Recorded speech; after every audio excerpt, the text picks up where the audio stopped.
Hello, hello, hello. All right, so I'm going to keep making these videos public. So if you are new from the YouTube side of things, these videos have been getting an insane amount of views. So I appreciate every single one of you. Started making my videos public 3 days ago. I'm going to continue to make them public. So if you guys are new from the YouTube streets, I make posts on Reddit. The Reddit is called DF Sports, obviously DFS Sports, but there's no two S's. Um, I make a post, update everything, update when news comes out. I post scores for different sports. I post scores for USFL. I post scores for NASCAR. I've been posting scores for PGA. Basically, post scores for a ton of different sports, completely free. I've been a winning player in DFS for a few years now. And I show you my lineups every night, show you how I'm doing. No hiding if I'm losing or winning. You can basically see for yourself. So yeah, just so you know, you're getting quality product from me, even though it's free. Um, free content doesn't have to be quality, but I feel like the quality that I give out, content-wise and analysis-wise, for free is just an absolute steal. So, yeah, come over to this Reddit. You can ask me whatever you want. Questions on pivots, people talk strategy, people obviously injury updates. You can ask me questions about DFS.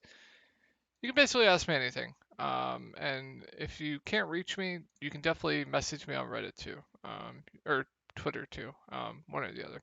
Doesn't really matter. Those are the two spots that I will reply the fastest is Twitter or Reddit. Definitely do prefer Reddit though. But all right, boom.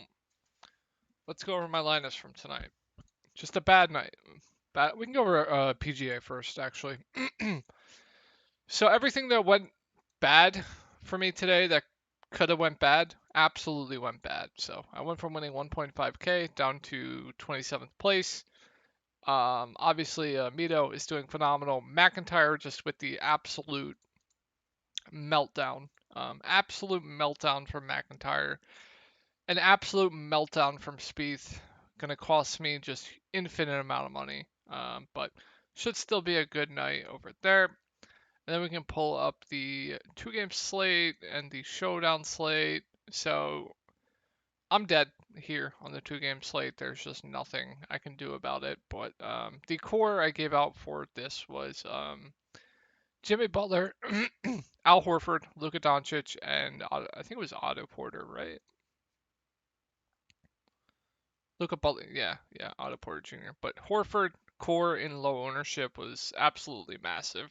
Um, I should have known better with Daniel Tice. So there was a similar situation last series where Robert Williams is out and Daniel Tice was extreme chalk, but he was coming off the bench. And everyone was projecting Daniel Tice for like 20 plus minutes, and I was like, fuck no, that's not going to happen. Daniel Tice isn't going to play more than 10 minutes. And he didn't. He didn't play more than 10 minutes in that game. I thought with him starting tonight, there was definitely a chance that he played more, but I should have just went with my gut, man. Should have just went with my gut with Daniel Tice, but all the Sharks pretty much played him. Just like McLovin played him. Just nothing you can do about that. So if you played Tice tonight, unlucky. And then if you obviously played Jimmy Butler, you are just dead, most likely. Yeah, dead. Shut on slate. The core I gave out was the core. Tatum, Butler, Tucker, Horford. I didn't even play Tucker. I got off Tucker last minute and I didn't even realize it. Turns out I should have kept Tucker because he absolutely smashed at low ownership. So the core was Tucker, um, Marcus Smart, Jimmy Butler, Jason Tatum. I originally had Horford core. Definitely a mistake for me. Last minute, you can see here. Last second, where is it? Showdown core change, making Smart core over Horford on the Showdown slate, and then I was like, fuck. Should have kept Horford core on the Showdown slate. I had him core on the main slate, so it didn't really make sense to change, but I wanted exposure between the both, so that's why I swapped to Smart over Horford on the Showdown slate, but definitely was a mistake. So I'll take the L on that. L's definitely happen, but PJ Tucker, absolute smash. So hopefully at low ownership too, extremely low ownership. So pretty sure if you played PJ Tucker, you guys probably cashed. Unfortunately, I pivoted off last second, so I did not cash. And let's look at the 2-game slate. So I was in first place at the start of the slate, and I was like, okay, Kyle Lowry's in. I got to get off Gabe Vincent. Who am I going to go to? Unfortunately, I went to Grant Williams. PJ Tucker dropped 40 tonight. Grant Williams had 1 fantasy point and a half. 1 fantasy point and a half. PJ Tucker drops 40. But the core that I had for this slate was Luka Doncic, Otto Porter Jr., Kevon Looney, and was it Bullock? Did I Bullock core?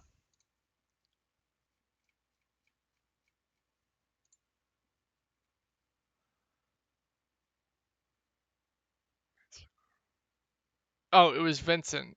And then obviously I told everyone to pivot off if Kyle Lowry was in. So hopefully you guys pivoted to PJ Tucker instead of Grant Williams. So yeah, all right, let's go over this Showdown slate and this 2-game slate. Sorry guys for taking so long there. Once again, guys, no point to go big on these. Just go small. Just don't spend a lot of money. No point. Really no point. Once again, this contest is really, really good. All right, let's go over this. Also, appreciate all you guys over on the YouTube side of things. You guys have been showing a ton of love. So thank you guys. I really appreciate it. I'm going to keep making these videos public for the foreseeable future. I'll be doing NFL videos as well. I might do Summer League too. We'll see. All right. So let's go over the Showdown first. Obviously, I'm going to go through the Showdown a little bit quicker since the main slate is what we are more inclined to play, more action on. So we'll go over the Showdown slate, not with a bunch of info, but just who I like, and then we'll go over the main slate. Dallas 13th in pace and 9th in defensive rating so far in the playoffs. Once again, so let's take a look at the value on this slate. So the value got a little bit priced up. So I don't think it's going to be viable to fit Steph and Luka both in the same lineup unless you go someone like cheap in the captain. So you're going to have to pick between Steph or Luka. Honestly, let's just see. If you go Steph, Luka, yeah, you're not going to be able to fit it. If you go like Jordan Poole in the captain, who is entirely too cheap, you could definitely make that work. So yeah, you could definitely play Steph and Luka. I think that definitely makes sense. But Steph Curry, 11.4K. I have no issues with him. I think I definitely do prefer Luka, just because Luka has an insane ceiling. And he's the clear number one on offense, clear highest usage guy on the team. While the Warriors have like 5 players that could do a bunch of things. So Steph definitely has a lower floor because of that, because the Warriors have 5 players that can contribute in a lot of different ways, while the Mavericks basically only have Luka. So I think Steph Curry is fine. I definitely do prefer Luka though. Klay Thompson, this price tag, it's just too much. He's just too overpriced for me to get to him now. If you have the salary for him and you're debating on like Brunson, Klay, blah blah blah blah blah, then yeah, go Klay. But this price tag's too much. Now he'll probably be pretty low owned because of it. So if you want to play him in tournaments, I definitely don't hate it. But just first look at this price tag, definitely overpriced for Klay Thompson. Andrew Wiggins, Draymond Green are both basically the same price. Andrew Wiggins is going to play more, while Draymond Green is going to do more of the peripheral stats. I'm expecting 40 plus minutes from Wiggins and anywhere from 30 to 35 from Draymond Green. I definitely don't have a lean on who I like more. I think Wiggins might be a little bit safer, just because he's going to be out on the court for a decent amount more minutes than Draymond. But I think both are solid. Kevon Looney, 7.2K, got a pretty big price jump. He's not a smash play, and I'm not going to go out of my way to play him at this price tag. I honestly might even just fade. I feel like 7.2K is a little bit overpriced for Kevon Looney. He's not going to continue to average 40 fantasy points a game. Like, Kevon Looney is usually a low usage guy. He'll probably get you close to 10 rebounds, but don't expect a double double every time. Just don't. That's just not him. So Kevon Looney's fine. I just think he's overpriced. Not going to go out of my way to play him. I'd much rather play Draymond Green or Andrew Wiggins for a few $100s more. And this price tag for Jordan Poole is just an absolute crime. I don't understand this price tag for Jordan Poole on a Showdown slate. He should be 8K. So you're getting a huge discount for Jordan Poole. I think he stands out as one of the best plays in the mid-range on this Showdown slate. I'm probably going to make it a priority to play him at this price tag. So I think Jordan Poole looks really good at that price. I think Otto Porter Jr. once again is decent value, even at 5.4K. I'm completely okay paying this price tag. He's just doing everything for the team right now. He's stuffing the stat sheet too, playing about 25 minutes. So I think Otto Porter Jr. is even at that price tag is still a decent play. Not a smash, not a I'm gonna put Otto Porter Jr. in my lineup because he's entirely too cheap and he's gonna smash this price tag.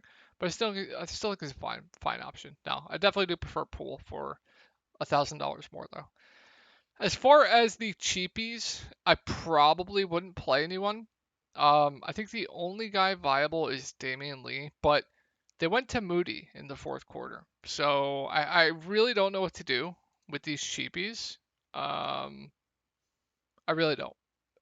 So you can take a shot on a Damian Lee or a Moses Moody, but they started with Lee in the beginning of the second quarter, and then in the beginning of the fourth quarter they went to Moody. So I don't know what to do with the punts there. Definitely risky, both of them, but yeah. If you ask me, Moody or Lee, I don't have a strong take for you. Maybe Moody, since Golden State came back, more with Moody on the court than Lee. Lee was just getting destroyed on defense, so maybe if I had to lean, it'd be Moody. So yeah, Golden State fourth in pace and sixth in defensive rating. So like I said, I don't have to go over why Luka's a good play. If you're going optimal route, you play him in the captain, call it a day. Don't have to go over why I love Luka. Brunson 8.4K got a price decrease after a ceiling game. This is definitely his ceiling. Usually he's going to average in 25 to 35 fantasy points, which at 8.4K makes him a fine option. Definitely not going to go out of my way to play him. Dorian Finney-Smith, Reggie Bullock, I think are just super safe plays at this price tag. No issues if you play one of them. They're just not going to leave the court, right? So I think both are fine, but both aren't standouts. But as much as you guys are going to hate for me to say this, but I think Maxi Kleber is my favorite value play on the slate. Had an absolute floor game last game, but I'm expecting him to come out and actually hit his shots. Usually he's a guy that can get you rebounds too. So 30 plus minutes of Kleber at 4.8K on a Showdown slate seems like a really good value to me. So as much as you guys are going to hate me, I think Kleber stands out as one of the best values on the slate. I wouldn't play Dwight Powell, not playing enough for me to go there. And as far as punts, the only guy I'd really consider is Ntilikina, who will probably be in the rotation, but will probably only play about 5 to 10 minutes maybe. So yeah, like I said, standouts for me on the Showdown slate, obviously Luka, Steph, Jordan Poole. Absolutely love Jordan Poole. And then Maxi Kleber is just too cheap. Definitely, I think those four look great on this Showdown slate. So let's go over the two-game slate. So not going to go over pace or defensive rating for these two since I just did. Let me hit a fat hit in the vape. So, all right. Let me look at Miami and Boston's prices real quick. 9597. 9.4. Okay, it's basically the same as last time. Like, all the spend ups definitely look good on this slate. I don't have a lean on who I like between Steph, Tatum, Jimmy. We're gonna have to monitor the injuries for Jimmy. Pretty sure someone already said he is going to be back for the next game. Had knee inflammation tonight. On track to play Monday, so I'm assuming he will be full go. So Steph Curry, if I had to rank the top spend ups, I don't have a lean. My guess it's going to be Luka 1, Butler 2, Tatum 3, Steph 4, with how ownership went today. So I'm assuming Steph will probably be the lowest owned of the bunch. And with how the Warriors play, they definitely have more guys that can contribute, unlike Miami and Dallas. So I think Steph Curry's floor is a little bit low, but he's doing more peripherals with how the Warriors are distributing the ball. So I think he's a fine spend up, but I think I'd have to rank the other spend ups ahead of him. Klay Thompson, 7-2. You guys know what I'm going to say by now. Has a low floor, has a high ceiling if he's hitting his shots. Probably not going to leave the court. Probably going to play around 40 minutes. Obviously, we know Klay's a phenomenal shooter. He's going to get open looks, or should at least. So I have no issues with Klay. I definitely do prefer Klay to Smart now, with Smart being, I think Smart is 7-3. It's a toss up, honestly, for me. Andrew Wiggins, 6.4K is expected to play, I believe. I'm assuming he is going to be full go as well. So with Gary Payton continuing to be out, with Andrew Wiggins being their best perimeter defender, he is going to continue to play 40 plus minutes, and he's been phenomenal. You know, he's been decent offensively. Obviously, we know Andrew Wiggins is a really good defender, can get you blocks and steals too, and obviously he's a good rebounder as well. So 6.4K for Wiggins. I still think he's a pretty good play at that price tag. Same thing as last slate. These three guys, all in the mid range, look really good. Like Draymond Green, 6.3K, probably going to play close to 30, 35 minutes. A guy that can stuff the stat sheet, pretty much do everything for the team. Hit a three-pointer last game. That was his first three-pointer in since April. But yeah, Draymond's going to do everything for the team as well. Obviously, a guy who can distribute. So I think he looks good. And I think Jordan Poole at 6K is too cheap once again. He was insanely cheap on the 2 game slate today. But 6K is too cheap for him. He should be 6.5, would be my guess, as a price to where he should be. But he's a guy that can do everything too. He can get you a few assists. Obviously, he's more scoring reliant, but he can get you a few assists, few rebounds. But obviously, Jordan Poole is a pretty good offensive player. So I think the ceiling at 6K is definitely there for to warrant playing him at that price tag. So I think all three of these guys look underpriced once again. If I had to rank them, I think I'd go Wiggins, Draymond, Poole, but no strong lean there. I think all three look good. Kevon Looney at almost 6K is not priced to where he should be. I think he's a fine option, but I'm not going to go out of my way to play him, right? I just think the floor is way too low. If he goes for like 20 fantasy points at this price tag, he's going to kill you. So I don't like Looney at this price tag, but I think he's a still playable option. With how many minutes he's playing. And then the value, once again, Otto Porter Jr. 4.4K is just too cheap. With his role in the offense right now, he's like a mini Draymond Green, right? He can get you rebounds, get you assists, get you points, get you blocks, get you steals. So Otto Porter Jr. is too cheap once again. I think he stands out as a pretty good value play on this slate. And I'm not going to go to anyone else. Let's go over Dallas. Oh, not going to go over that. So Luka, don't have to go over why I love him. You just plug and play him. Plug and play him in the playoffs. Absolutely love him. Brunson, 7K, had a ceiling game last game. Same thing I'll say with the Showdown slate. Definitely a ceiling. Normally he's going to score you 25 to 35 fantasy points. At 7K, I just don't think it's enough for me to want to pay that price tag for him. Especially after a ceiling game where I'm thinking ownership is going to be up on him. I'd be more inclined to play him when he was like 6K. You guys knew I had him core a bunch of times when he was around the 6K price tag, and he absolutely smashed for us. But 7K, I feel like a ceiling of like 40 plus, just you're not even going to need him at that price tag. So I think Brunson isn't priced for a ceiling. And his floor, he's going to kill you at that price tag if he has a 4 game. So nothing more than a contrarian option to me. And once again, Dorian Finney-Smith, Reggie Bullock are both too cheap. Both are not going to leave the court. Now, both are going to be low usage guys when they're in the offense, but I think both stand out as pretty good mid-range plays. Definitely like both here once again. Guys that can knock down corner threes. Dorian Finney-Smith is definitely the better rebounder than Bullock. So I definitely do prefer Dorian Finney-Smith just because he can do more peripherals with the rebounds. But if they're going to get two guys that aren't going to leave the court, they need to be around 6K. So Dorian Finney-Smith, Reggie Bullock definitely make for pretty good plays in the mid-range. Dinwiddie not going to get to at that price tag. And then Kleber 3.9K is just too cheap. Same with Otto Porter. I think Kleber stands out as one of the best values on the slate. I don't care about last game. I really don't.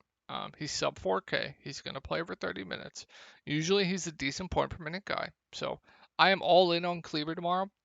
I'm hoping he's low owned. I think he bounces back here. I'm all in. I'm all in on Kleber tomorrow. Absolutely love Kleber. All right, last game here. Boston 7th in pace and 3rd in defensive rating. So Jimmy Butler, I'm assuming if he plays, he's going to be full go. So obviously he was chalked tonight. With Kyle Lowry back, doesn't really worry me too much. He's still going to be the clear guy on offense. He's still going to be the high usage guy as well. So I think Butler definitely looks good, and his ownership might lower after tonight. Now, the most chalkiest play on the slate after tonight is going to be Bam Adebayo. Now, pump the brakes here a little bit. I said in my video last night that the Miami fans were hounding him about being more aggressive, and when usually that happens, the player definitely comes out more aggressive than usual. That was the case tonight. I don't know why I didn't listen to myself on that, but historically in the past 2 series, Bam has been god awful. Now, he definitely had a different matchup tonight, but if Bam is going to be 70% owned, I'm going to fade. I'm going to fade. I don't care. Now, Bam Adebayo 6.5K is just too cheap. No other way you can put it. He's just too cheap. He should be 7.5K. I don't care how he's played in the past. So, yeah, you're getting an underpriced Bam, but you're also getting a Bam that's going to be like 70% owned and who has an extremely low floor in the series. And if Robert Williams is back, that definitely doesn't help his case at all. So, while I think Bam Adebayo is definitely a good play, one of the best mid-range plays on the slate, be careful there a little bit with the ownership.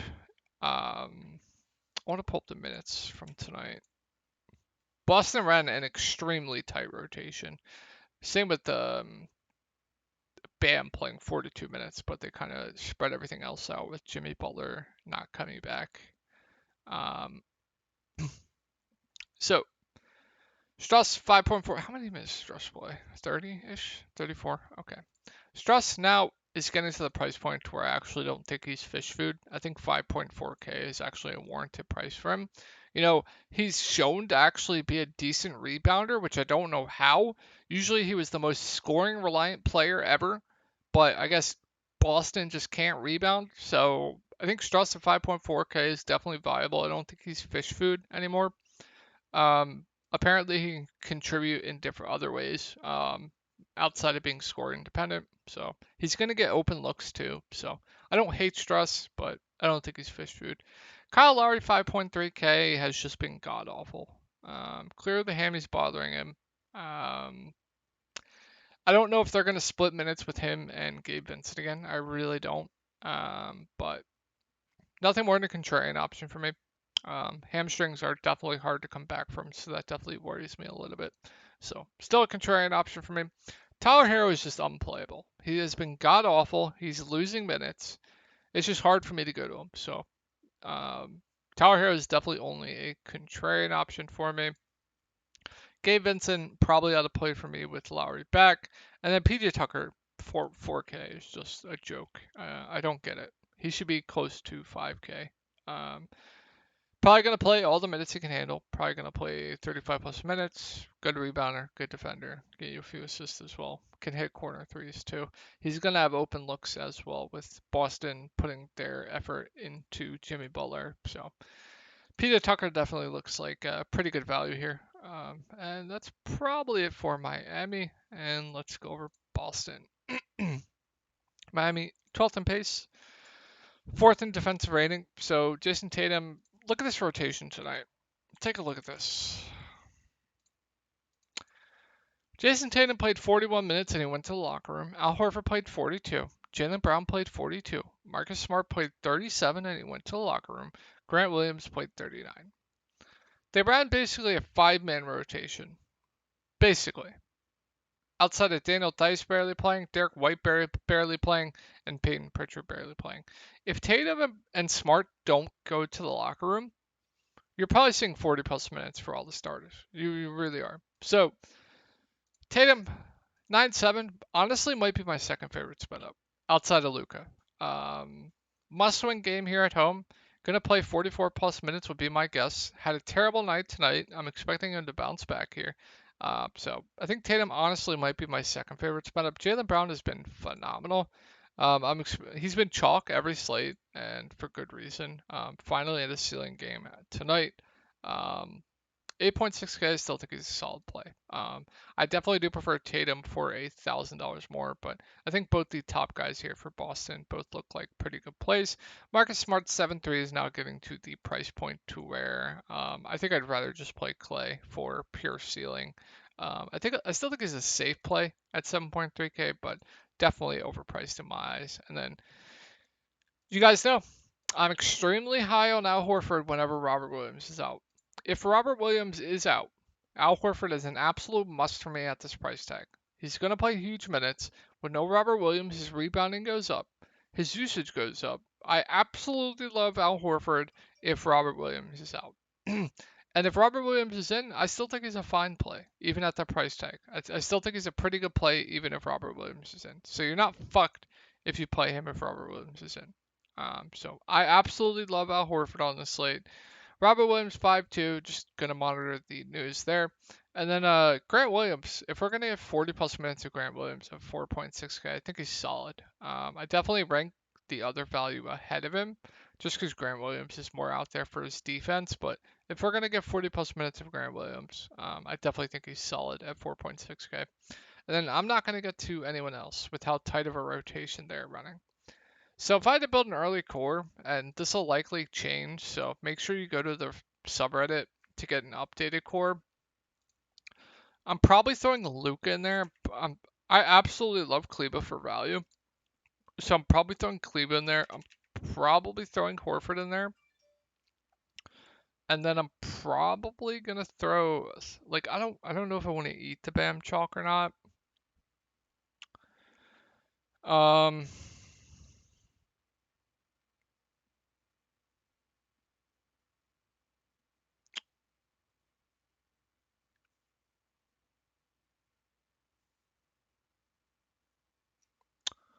PJ Tucker's too cheap. As much as it's gross, he's just too cheap. So yeah, I think you start out like that, probably get another value, and then you just jam in stars. So hope you guys had a good night tonight, and I will talk to you guys tomorrow.